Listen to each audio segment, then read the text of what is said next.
ခမရတို့ကိုဒီနေရာမှာတွေ့ရတာအတော်ပဲမြင်းတကောင်ကိုဆွဲမိဖုန်ကြီးတစ်ပါးနဲ့လူနှစ်ယောက်ကိုဒီအနီးအနားမှာတွေ့မိကြသေးလားအေးမသိမိလို့ကွာဒါပေမဲ့မင်းရောက်လာတာနဲ့တော်တော်ပဲမင်းကငါတို့ပေါ်လာဆွဲလိုက်ပြီ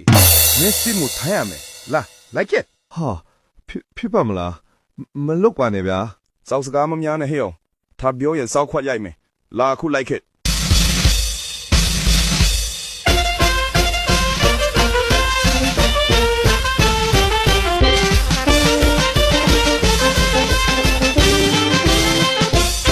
ခမရလိုပဲစဉ်းစားကြည့်ဗျာကင်းဆောင်နေတာကိုတနတ်မပေးပဲကိုတုံနဲ့ကိုဆောင်နဲ့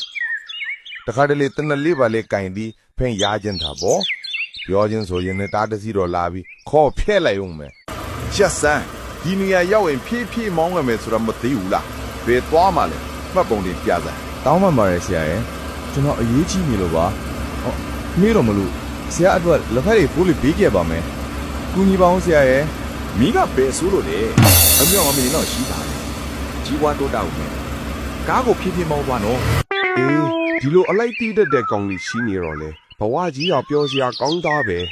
ဦးလေကွန်းရတဲ့ထောင်ဖို့92နဲ့စေးပါပါပဲနော်